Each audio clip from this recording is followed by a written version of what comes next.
압도적 뉴스 콘텐츠 3프로 뉴스룸입니다. 안녕하세요. 이주호 기자입니다. 안녕하세요. 권순우 기자입니다. 네. 주말 잘 보내셨습니까? 또 한 주가 시작됐습니다. 예, 저희 주말에 저희 라이브 결혼식. 팀장 결혼식 갔다 왔죠. 네. 와, 고민되더라고요. 왜요? 뭐가요? 애를 데리고 오면은 축의금을 얼마를 내야 될 것인가? 근데 밥값이 너무 비싸요. 그렇죠. 예. 그래고 야, 이거 애는 그냥 데리고 온다라고 생각하기에는 좀 부담이 좀 돼서 그럼 네 가족, 4명 한 가족이 가면 얼마 내야 됩니까? 그러니까 이제 적당히 눈치를 안 볼 수가 없는 네. 그런 상황이 되는 것 같아가지고 그럴 바에는 그냥 다 같이 안 가고 돈만 보낼까. 그게 제일 깔끔하죠. 예, 시청자 여러분도 한번 같이 고민해 주셨으면 좋겠습니다. 자, 와우 칙칙하다. 알고 있습니다. 뭐가 칙칙하다고요? 저희 방송이요. 물론 전 방송의 뭐 명앵커나 민트윤이나. 민트윤이나 네. 저희는 그래도 거기 김장일 본부장님도 같이 물귀신. 네, 자, 물귀신 좋습니다. 작전. 첫 번째 네, 뉴스부터. 첫 번째 뉴스는 수출 관련한 소식입니다. 추세가 참 무섭습니다. 이게 수출 때문에 고생했던 게 엊그제 같은데 네. 한번 탄력받기 시작한 수출은 지속적으로 증가를 하고 있습니다. 한국의 6월 수출이 작년보다 5.1% 증가하면서 9개월 연속으로 작년 동기 대비 증가하는 수출 플러스가 이어지고 있습니다. 네. 업황 개선 속에서 6월에 반도체 수출이 134억 달러를 넘겨 역대 최대치를 당국동 단타님 영등포에서 봤습니다. 결혼식 가시는 길이었구나. 예. 누구 보셨어요? 전 봤습니다. 둘이 같은 결혼식을 갔었죠. 그러니까요. 근데 이게 반도체 수출이 역대 최대치. 그러니까 우리나라 역사를 돌아봤을 때 네. 지난달에 반도체 수출이 역대 최대였대요. 실감이 나세요? 정말요? 아니, 그러니까 회복된 게 아니라 네, 역사상 최대요? 역대 최대치. 오. 그러니까 이런 것들이 우리가 과거보다 옛날에는 좀 더 괜찮았던데 요즘 왜 이렇게 힘들지? 네. 라는 생각을 많이 하고 있는데 생각보다 기업 이익들이 역대 최대치인 경우가 꽤 많아요. 근데 왜 삼성전자 주가는 역대 최대치가 아니냐고. 그러네. 한번 메모리 반도체 가격을 한번 같이 보시죠. 음.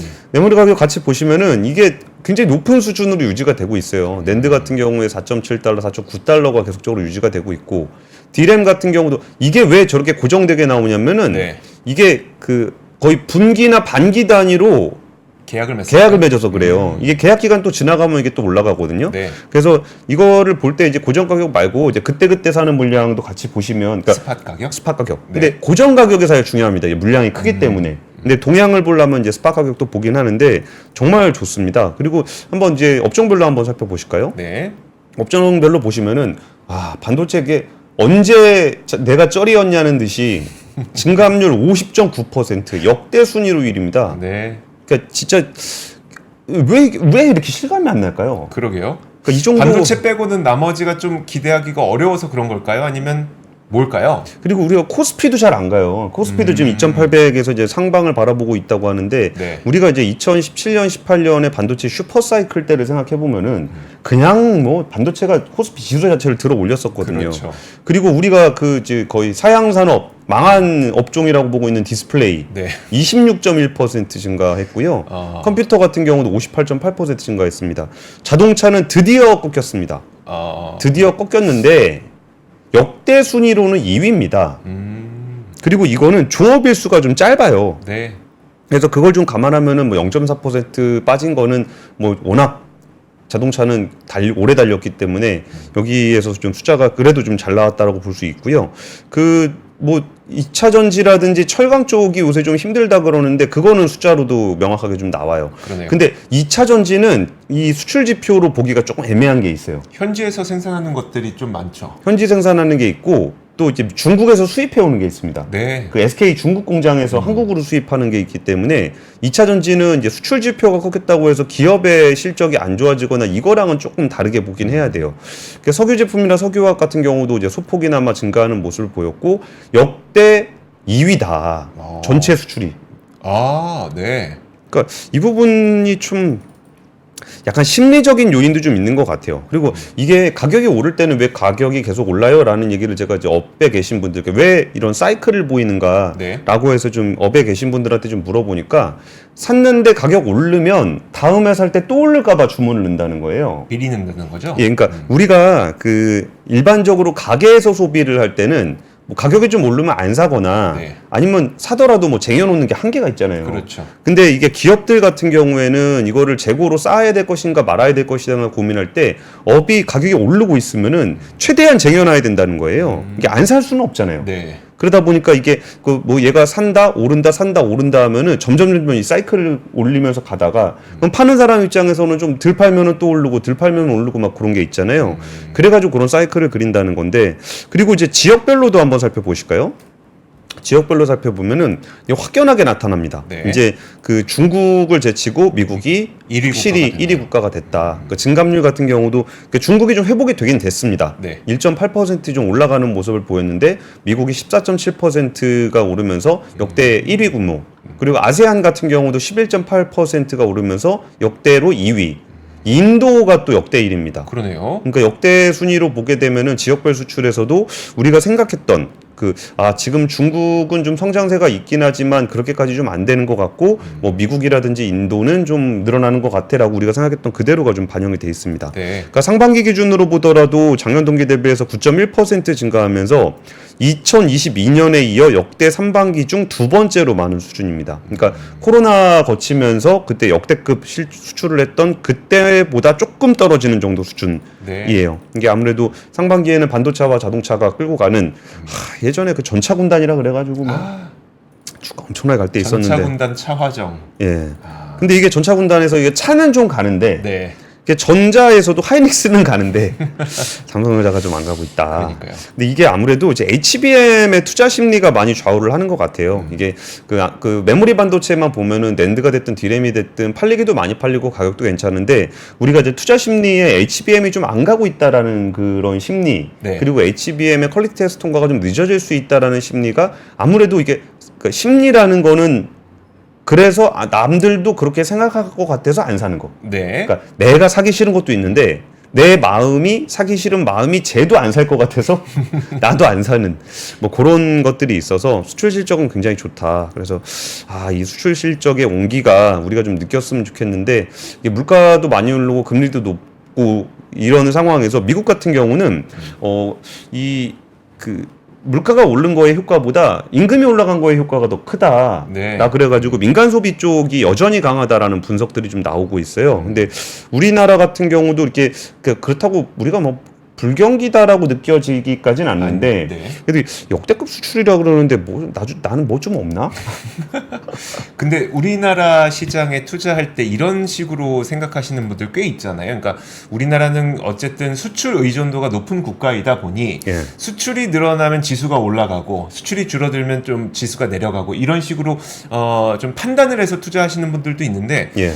그러면 이제 수출은 굉장히 크게 늘어나고 있는데 지수는 이걸 따라가고 있는 건가에 대한 궁금증이 좀 남긴 하네요. 이거 한번 보긴 해야 되겠지만. 예, 그리고 이게 그 수출 품목 다변화가 이제는 우리가 아까 주요 품목이라고 했던 부분들만 볼 수는 없는 게 뭐 다들 아실 거예요. 뭐 전력 기계라든지 네. 아니면 중소형 화장품이라든지 뭐 이런 것들 엄청나게 좋잖아요. 네. 그러니까 그런 부분들은 전체 수출 지표에는 많이 잡히진 않아요. 그러니까 진짜 개별로 이렇게 들어가 봐야 볼 수 있기 때문에 그런 부분에서 나타나고 있는 상승세들도 좀 눈여겨볼 필요는 좀 있는 것 같습니다. 근데 그건 그거고 네.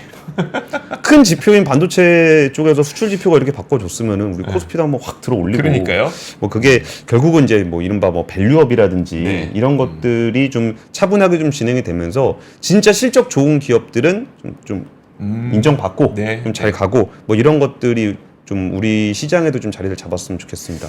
안 그래도 배고픈데 채팅창에서 좀 삼겹살 불 올려놓는다, 뭐 소주 사와라, 뭐 삼겹살 얘기가 있었어요 오늘?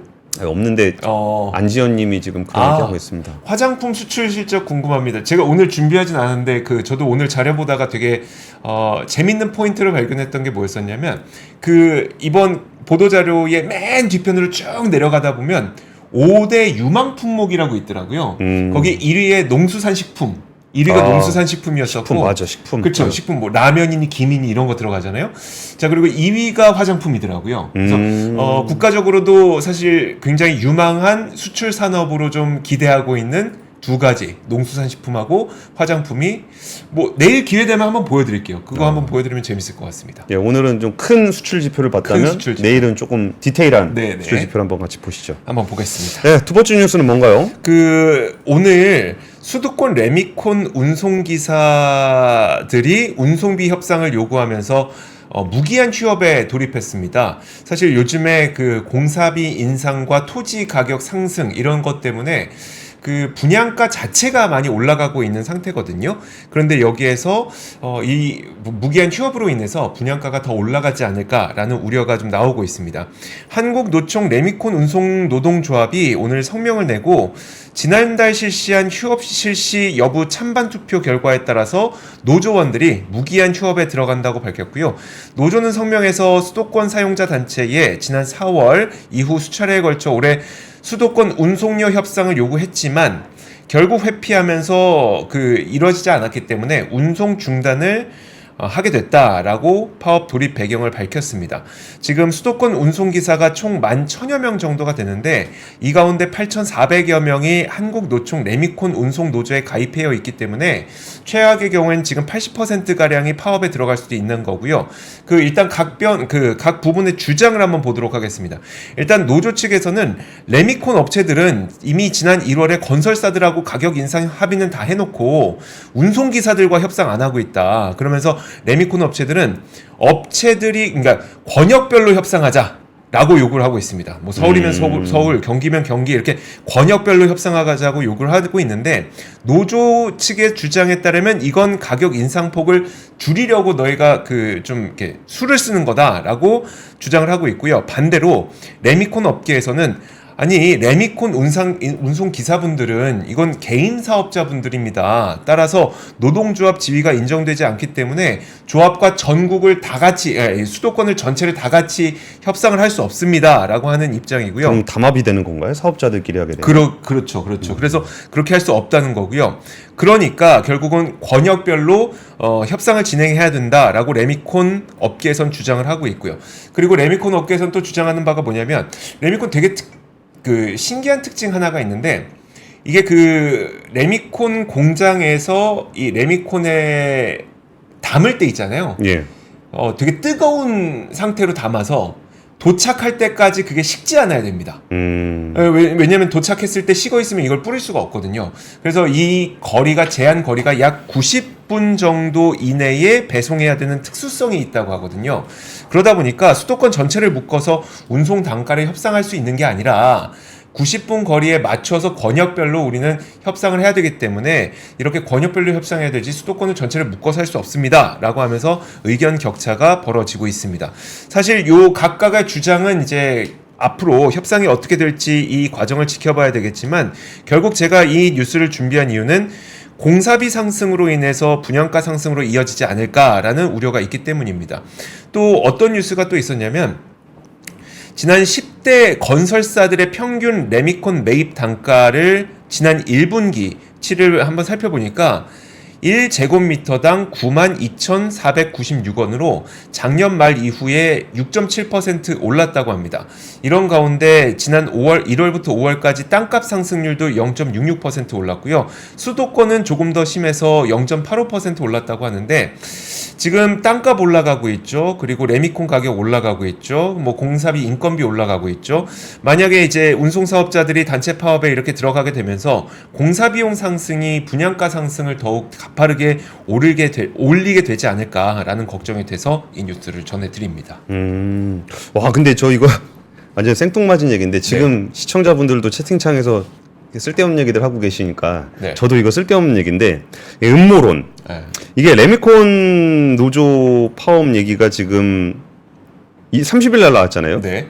그리고 나서 좀 전에 이주호 기자가 소개를 해줬던 레미콘 값 오르고 땅값 올라가지고 이게 전반적으로 이게 가격이 올라갔다라는 얘기가 28일 날 연합뉴스에 나와요. 근데 연합뉴스에서는 자료가 이제 부동산 인포 자료를 근거로 하는데 우연이겠죠? 우연이겠죠.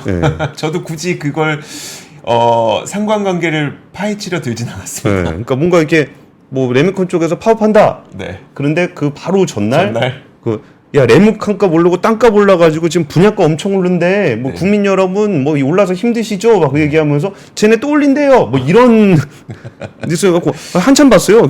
이게 뭐 시차가 어떻게 되는 거야? 그 사이에 누가 이걸 또 분석을 냈어라고 보니까 이게 오, 이게 사용자 측에서 냈나? 해서 보니까 또 그것도 아니더라고요. 네. 그래서 이렇게 뉴스를 보다 보면은 자꾸 이런 쓸데없는 생각을 하게 됩니다. 조선업 뉴스. 오늘 조선사 난리 났습니다. 와. 삼성중공업이 1조 4천억, 한화오션이 2조 1,500억, 현대 한국조선해양이 2,600억. 오늘 하루만요? 예, 오늘 하루 나온 것만. 야, 2,600억 정말 짜잘하다, 짜잘해. 아니 1조 4천억은 해야죠. 그러니까 예, 삼성중공업이 중동 지역 선사에서 LNG 운반선 4척에 대한 건조 계약을 체결했다고 공시를 했습니다. 계약 금액은 1조 4천억 원이고요. 선박은 2028년 8월까지 인도가 됩니다. 2028년 8월. 잠깐만. 야, 4년 남았네. 4년 후에 들어가는 물량이 벌써 이제 채워지고 있는 겁니다. 네. 예, 조금만 더 지나면은 배 주문하면 29년에 받아야 돼요. 그러네요. 예, 올해 수주 목표 97억 달러의 51% 달성을 했고요. 현재까지 수주 잔고는 337억 달러입니다. 그 하나오션 같은 경우는 2조 원 넘는 대규모 상선 수주를 했는데요. LNG 운반선이 4척, 그리고 이제 VLCC 초대형 원유 운반선이 4척, 그래가지고 8척 해서 2조 1,577억 원 규모입니다. 그러니까 요새 좀 얘기 들어보시면 LNG 운반선 주문 나온 지 좀 됐거든요. 맞아요. 근데 또 나왔어요. 이거 나올 만큼 LNG 운반선 좀 나올 만큼 나왔나 보다. 뭐 카타르 저기 어디야? 네. 백척. 네, 100척 그거 다 지나고 나면은 이제 LNG는 뭐 주문도 안 들어올 거고 들어와도 독극 꽉 차가지고 못 쓸 거다. 뭐 그런 네. 얘기하다가 최근에 컨테이너선 그거 발주됐다 그래가지고 야 컨테이너 사이클 다시 돌아오는 거 아니냐 그랬더니 여기에 갑자기 LNG 운반선 또 나오고 여기다가 탱커 초대형 나왔죠. 원유 운반선 나오고 네. 여기다가 더해서 HD 현대 한국조선해양이 수주를 한 배는 PC선입니다. PC선은 석유화학 제품 운반선 4척이에요. 근데 이것도 예전에 그 이주호 기자하고 저희 취재원 같이 만났을 때 네. 들은 얘기 있잖아요. 이게 왜 갑자기 PC선이 나오냐? PC선은 석유화학 제품 운반선이라 그렇게 자주 나오는 선박이 아닙니다. 그렇죠. 근데 이 선박이 그 왜 나오냐에 대한 얘기를 하는데 그 사우디아라비아 같은 산유국들이 그 탄소 제로 시대에 석유를 못 팔 경우를 대비를 해가지고 석유로 못 팔게 되더라도 플라스틱이라도 좀 팔아자, 석유화학 제품은 팔자 그래가지고 산유국 그 원유 시추하는데 옆에다 정제 공장이라든지 석유화학 공장을 많이 만들었어요. 그러니까요. 그러니까 예전에는 원유를 우리나라로 가지고 오면은 우리나라의 정유 시설에서 한번 돌리고 거기서 납사 뽑아가지고 이제 석유화학을 했는데 그 산유국에서 직접 정제를 하다 보니까 거기서 납사가 그냥 나오는 거죠. 그러면 그걸 그거를 운반을 해야 되니까 그거에 대한 운반선들이 또 나오기 시작했다라는 겁니다. 그러니까 이게 우리나라 화학산업하고 되게 미묘하게 이게 표정이 엇갈리게 되는데 네. 우리나라 지금 화학업체가 가지고 있는 두 가지 문제가 있어요. 하나는 중국의 화학사들이 이걸 다 수직 계열화를 하고 있다라는 거고 두 번째는 산유국들이 직접 정유 시설을 갖추고 있다라는 겁니다. 근데 중동에 있는 정유 시설들의 특징이 뭐냐면 석유화학의 특징이 뭐냐면은 우리나라는 석유화학을 할 때 마진이 남을 때 장사를 합니다. 스프레드죠. 예, 스프레드가 있어야 장사를 하기 때문에 내가 원가 좀 돈을 좀 뽑을 수 있다. 네. 그러면 생산량을 늘렸다가 돈이 좀 안 된다. 그러면 줄여요. 근데 정유 시설하고 연계되어 있는 석유화학 시설은 그걸 안 합니다. 왜냐하면 정유를 소비해 줘야 되기 때문에. 네. 그러니까 그러니까 석유 회사가 갑이잖아요. 네. 그리고 자기네가 만든 거잖아요. 정제 시설. 그러니까 무조건 받아야 돼요. 네. 그러니까 이게 단가가 낮아갖고 치킨 게임을 하더라도 그거는 화학사정이고 석유라든지 정유 쪽에서는 그건 잘 모르겠고 네. 일단 물량 받아 이렇게 돼요. 그러니까 이게 우리나라에서는 어떤 구조로 나타나냐면은 S오일입니다. S오일. S오일하고 나머지 화학회사들의 차이를 보면은 네. S오일은 대주주가 아람코잖아요. 그렇죠. 그러니까 아람코 물량을 안 받을 수가 없어요. 무조건 받아야죠. 그러니까 우리 장사 안 되니까 안 받을게요. 이게 안 됩니다. 네. 그러니까 이걸 가지고 이제 화학회사들은 이른바 좀비라는 표현을 써요. 그러니까 원래 배고프고 힘들면은 이게 움직이면 안 되는데 그냥 계속 움직여요. 그래가지고 이제 우리나라가 퓨어하게 화학을 하고 있는 회사들이 굉장히 어려워요. 근데 여기서 퓨어하게 화학을 하지 않는 회사가 어디가 있냐면 S오일. 네. S오일은 아람코랑 연계가 돼 있고 그렇죠. GS 칼텍스의 화학회사가 있어요. 여기도 정유회사에 딸려 있잖아요. 네. 그러니까 이제 원재료를 좀 더 저렴하게 공급받을 수 있는 게 있고 그 좀 장사가 안 되더라도 만든다. 이런 특징이 있다 보니까 지금 이제 이 PC선, 석유화학 제품 운반선들도 주문을 좀 나온다라는 얘기를 지난주에 들었죠. 지난주에 들었어요. 근데 듣자마자 바로 또 건조 계약을 체결했다라고 공시가 좀 됐습니다. 그래서 와, 이렇게 선종 다변화가 되면서 28년이면 네. 야, 이거 아까 그 하나오션 LNG 운반선도 28년이거든요. 그러니까 야, 이게 참 좋네요.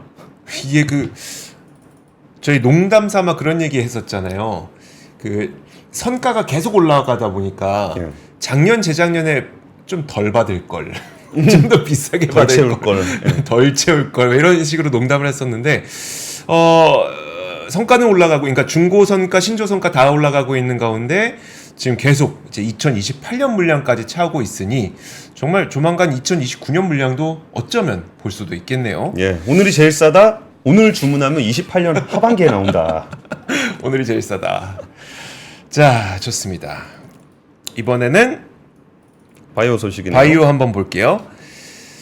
그 얀센 약품 중에 스텔라라라고 하는 바이오 의약품이 있었어요. 이게 작년 한 해 동안 단일 품목으로 이뤘던 그 연매출이 14조 원입니다. 14조 원. 단일 품목이 14조 원을 하는데 요 의약품에 이제 그 특허가 다 풀리거든요. 그러다 보니까 전 세계에 있는 많은 바이오 시밀러 기업들이 이 스텔라라 시장에 뛰어들고 있습니다. 사실 이 부분은 저도 작년부터 계속 취재를 해왔었던 부분이었었는데 오늘 어떤 뉴스가 나왔냐면 셀트리온에서 이 스텔라라 바이오 시밀러의 그 이제 제품명이 스테키마라고 하는데 요게 유럽 의약품청에서 유럽 의약품청 산하에 있는 약물 사용 자문위원회로부터 승인 권고 의견을 받았다라는 소식이 들렸습니다.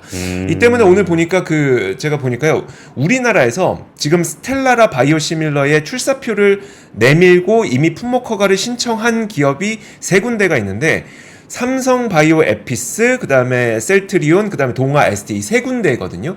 해외에는 암젠, 알보텍 이렇게 2군데가 더 있고요. 총 5개의 플레이어가 이 시장에 뛰어들고 있는 상태인데 일단 삼성 바이오 에피스의 경우에는 품목 허가 신청이 승인이 됐고 그 다음에 2차적으로 셀트리온의 경우에는 오늘 나온 뉴스가 유럽 의약품청으로부터 이제 승인 권고 의견을 받은 겁니다. 이건 잠시 후에 또 설명을 해드릴게요. 그래서 오늘 보니까 삼성 바이오 로직스, 그 다음에 셀트리온, 그리고 동아 ST 세 기업 모두 한 5%가량 주가가 크게 올랐더라고요. 이 승인 권고라고 하는 건 뭐냐면 보통 미국의 FDA도 그렇고 유럽의 의약품청도 그렇고 자문단 같은 게 있습니다. 그러니까 의사 전문가로 이루어진 자문 기구 같은 게 있는데 이 자문 기구에서 물어봅니다. 자문기구에게 물어봐요. 그래서 이거 승인해줘도 될까요? 안 될까요? 라는 전문가들의 의견을 물어보게 되는데 거기에서 이제 승인 권고, 즉 승인을 해도 될 것 같습니다. 손해 대비는 이득이 훨씬 많습니다. 라고 해서 승인 권고를 받았다고 보시면 될 것 같고요. 그래서 아직 유럽 집행위원회의 최종 승인을 받은 건 아니지만 그래도 승인 권고를 받았기 때문에 승인받을 가능성이 상당히 높아졌다라고 보시면 될 것 같습니다. 자, 그리고 이 바이오시밀러 시장이 워낙 커질 가능성이 높기 때문에 상당히 큰 기대감이 있는 상태고요. 그리고 앞서 말씀드렸던 대로 14조 원이 넘는 굉장히 큰 시장이기 때문에 요 시장을 가져가려는 5명의 플레이어들이 지금 굉장히 가열차게 경쟁을 하고 있습니다. 그리고 다섯 곳인가요, 기업이? 네, 그렇죠. 셀트리온, 삼성바이오로직스, 동아ST, 암젠, 알보텍 2군데는 해외 기업, 3군데는 우리 기업. 그래서 근데 이 바이오시밀러가 굉장히 빠르게 오리지널 시장을 좀 바꾼다고 해요. 그래서 예컨대 미국 내 지난 8월 기준으로 미국 내 자가면역 질환 치료제 레미케이드 있잖아요. 레미케이드의 바이오시밀러 점유율이 벌써 40%. 그 다음에 항암제 허셉틴의 바이오시밀러 점유율도 벌써 79%. 이게 바이오시밀러의 경우에는 워낙 비싼 약체이다 보니까 좀 빠르게 바뀐다고 합니다. 그래서 예전에 있는 우리가 화학의약품하고는 조금 다른 그런 성향을 보인다고 보시면 될 것 같습니다. 알겠습니다. 그래도 그 큰 시장의 경쟁자가 우리나라 기업이 3군데나 있다니까 참 우리도 뭐 하나 좀 크게 좀 터졌으면 좋겠네요. 터트리고 있잖아요. 예. 광고 승인 광고 받았잖아요. 그러니까. 네, 품목 허가도 받고요. 예, 알겠습니다. 다음 뉴스는 2차 베이비 부머 세대가 순차적으로 은퇴를 하면은 경제 성장률이 약 0.4%포인트 떨어질 수 있다라는 분석이 나왔다는 겁니다. 한국은행이 2차 베이비 부머 은퇴 연령 진입에 따른 경제적 영향 평가 보고서를 냈대요. 2차 베이비 부머라고 하면은 연도 기준으로 했을 때 64년생에서 74년생입니다. 그러니까 이제 64년생이 60세가 되는 그 해가 되니까 이제부터 2차 베이비 부머가 은퇴를 하기 시작할 건데 네. 2차 베이비 부머가 954만 명이라고 합니다. 향후에 11년에 걸쳐서 법정 은퇴 연령에 진입을 하게 되는데 이게 고용이 유지되는 시나리오와 취업자가 감소되는 시나리오를 계산을 해보면 그러니까 23년 수준으로 유지하는 시나리오에서 2차 베이비 부머 은퇴에 따른 취업자 감소만 고려를 하면 경제 성장률이 11년간 0.38%포인트 하락한다는 거예요. 그래서 1차 베이비 부머 55년생에서 63년생까지의 은퇴 당시보다는 하락폭이 더 크지만 네. 정책 지원과 제도 변화가 뒷받침될 경우에는 성장률 낙폭이 크게 축소될 수 있다는 게 한은의 설명입니다. 근데 요즘에 한국은행이 굉장히 사회 문제에 대한 리포트를 꽤 많이 내요. 그런 것 같은 느낌이네요. 이번에도 결국 하는 얘기는 이게 정책 지원과 제도 변화를 통해서 베이비 부머, 그러니까 은퇴 세대들, 고령자들이 좀 더 이 노동을 할 수 있게끔 그렇게 만들어줘야 된다라는 얘기를 좀 하고 있는 겁니다. 그리고 이제 일본 사례를 드는데요. 일본이 고령자 고용안정법을 2006년에 개정한 이후에 고용률 상승세가 좀 잘 되더라. 그래서 이거를 우리나라도 잘하게 되면은 원래 마이너스 0.38%포인트 떨어지던 게 네. 0.14%포인트, 0.22%포인트로 줄어드는 걸로 분석이 됐다는 거예요. 근데 사실 제가 이 뉴스를 보면서 좀 들었던 생각이 뭐 이게 한국은행의 박사님들이 어련히 잘 분석을 하셨을 거라고 생각을 하는데 네. 이게 은퇴 연령이라는 게 60세부터 은퇴한다는 게 얼마나 의미가 있는지를 잘 모르겠어요. 그게 무슨 말이에요? 그러니까 60세부터 은퇴. 네. 그러니까 우리나라의 대부분의 사람들은 50세에 은퇴를 합니다. 50세에 퇴직을 하죠. 네, 주된 일자리에서 퇴직을 해요. 그렇죠. 법정 은퇴는 60세인데 네. 그러니까 이미 베이비 부머 세대는 민간의 어지간한 영역에서는 다 은퇴를 했다는 얘기예요. 아, 네. 그리고 이제 그럼 60세가 지나면 새삼스럽게 또 은퇴를 한다? 라는 가정이 조금 잘 와닿질 않았는데 그리고 요거 한번 같이 볼게요. 네. 이거 내용으로 보시면 이거 한국은행에서 설명한 내용은 아니고 제가 그냥 해석한 내용인데 한번 볼게요. 주된 일자리에서 그러니까 오른쪽 거부터 볼게요. 네네. 주된 일자리를 유지한 경우 55에서 70세 중에 주된 일자리를 유지한 경우에 대부분이 전문 일자리입니다. 제일 밑에 있는 전문 관리직이 27.4%예요. 네. 그러니까 55세에서 70세까지 일자리에 내가 다니고 있다라는 거는 전문 관리직일 가능성이 높다는 거예요. 네. 그리고 주된 일자리에서 떠난 경우는 네. 뭘 하고 있냐라고 보면은 왼쪽이요. 단순 노무직이 35.5%입니다.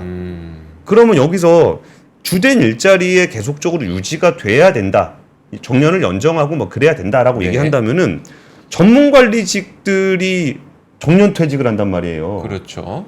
단순 노무직들은 이미 정년이라는 게 의미가 없어요. 그렇죠. 그러니까 이 문제를 이 문제가 해결이 안 되면은 우리나라는 정년 연장을 한다라는 게 별 의미가 없는 나라가 돼 버린다는 거예요. 그러네요. 그러면 전문 관리직들 막 돈도 되게 많이 받고 그러니까 이른바 전문 관리 이 나이대 전문 관리직이 다 그렇다는 건 아닌데 네. 오히려 생산성이 떨어지는 전문 관리직들이 그 자리를 그냥 지키고 있다고 해서 경제 성장률이 좋아지냐는 거예요. 그렇진 않죠. 그건 아닐 거란 말이죠.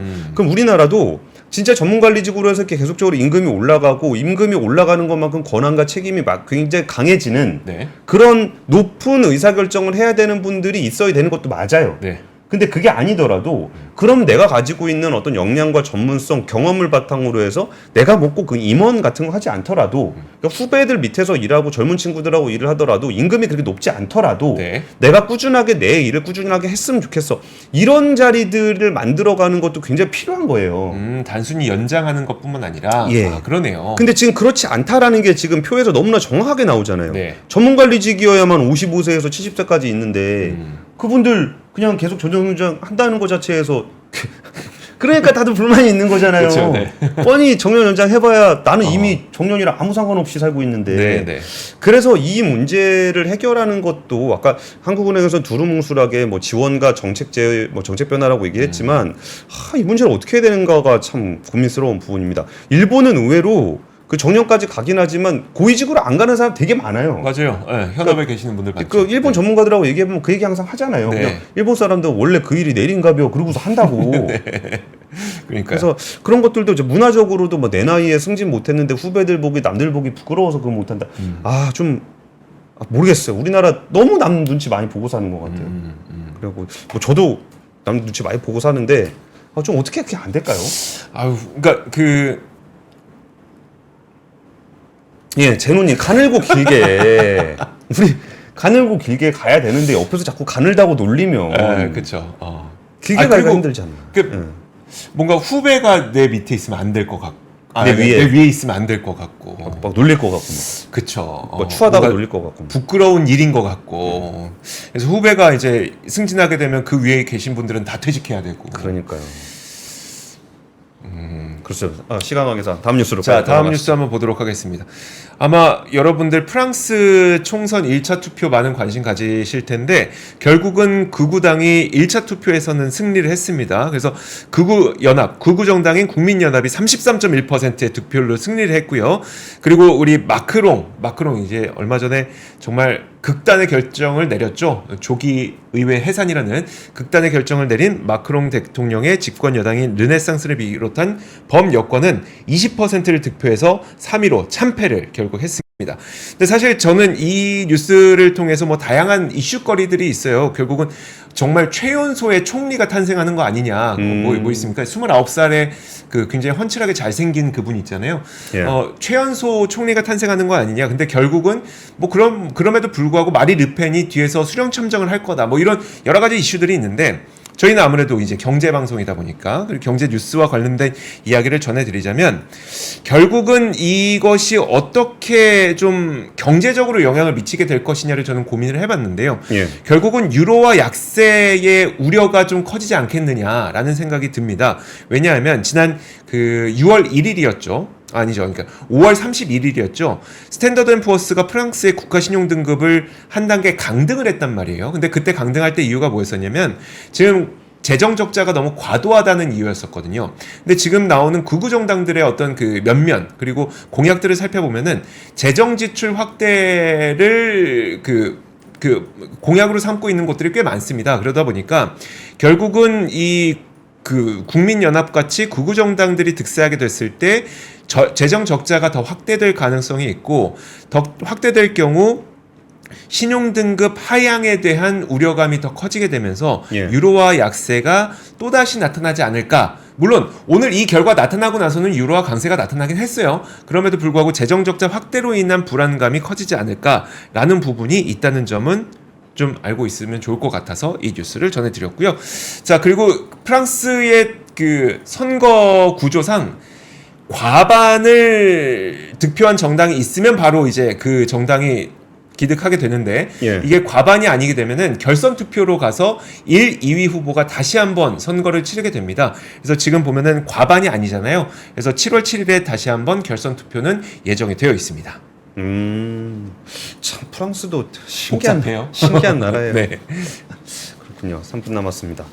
그래서 그 SK온 관련한 얘기 좀 드릴게요. 요새 그 지난 금요일과 토요일 해가지고 그 SK그룹이 그 회의, 그 최고경영진 회의를 했는데 SK온이 1일에 비상 경영을 선언을 했습니다. 그러면서 그 임원들을 그 적자에서 흑자 전환을 안 하면 임금 다 동결한다라고 얘기를 했었고 CEO를 비롯해서 뭐 최고 생산 책임자, 최고 기술 책임자 그 C레벨 전원의 사표를 이사회에다 갖다 줬다고 합니다. 자르려면 언제든지 자르세요 그런 거고요. 최고 관리 책임자와 최고 사업 책임자 CCO들의 그 C레벨직은 이제 폐지를 했다라고 합니다. 그래서 성과와 역할이 미흡한 임원들은 연중이라도 보임을 수시로 변경하겠다. 그리고 뭐 임원들은 그 해외 출장은 무조건 이코노미석을 탑승을 의무화하고 오전 7시 출근하도록 했습니다. 저는 오전 6시 출근하는데 이 회사는 7시 출근인가 보네요. 네. 그래서 각종 복리 후생과 업무 추진비도 대폭 축소를 한다. 뭐 이런 얘기인데 사실 이거 뉴스를 딱 요거 얘기를 드리려고 그랬던 건 아니고 2분 남았으니까 좀 말씀을 드리려고 그러는데 우리나라 자동차 그 전기차 배터리 산업이 지금 어떤 상황인지에 대해서 너무 그 뭐랄까 힘든 건 맞는데 네. 이거를 부정적으로 봐야 되는 그 포인트가 조금 엇나가는 측면이 좀 있는 것 같아요. 그러니까 지금 그 배터리 회사들이 어떤 상황이냐면은 정말 소소하게 30% 정도 성장을 하고 있는 그런 상황이거든요. 네. 근데 이게 30%면 굉장히 고성장인데 이게 왜 그렇게 힘들다 소리를 하냐. 네. 이게 저런 겁니다. 이게 자동차 회사가 예를 들어 한 50% 성장할 거라고 예상을 해가지고 거기서 이제 50% 많은 물량을 주문을 해요. 배터리 네. 회사에.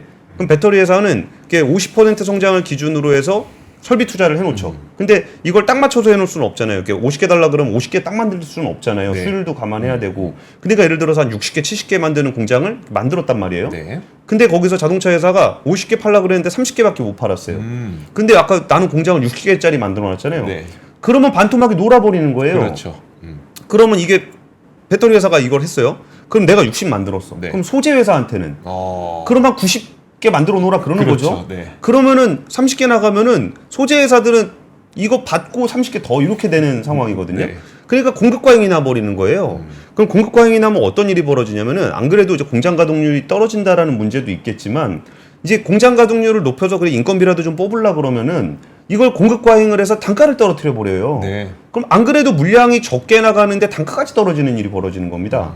그러면 이때는 어떻게 해야 되냐면은 일단 그 공장의 캐펙스 투자를 줄여야죠. 그렇죠. 그러니까 추가적인 투자를 줄여가지고 생산량을 늘리지 않으면서 수요가 어느 정도 회복될 때까지 좀 버텨야 됩니다. 네. 그리고 그때까지 그럼 여기서 밀어내기 안 하려면 그러니까 밀어내기를 왜 하냐? 그럼 이게 뭐 인건비라도 좀 벌려고 하는 거잖아요. 네.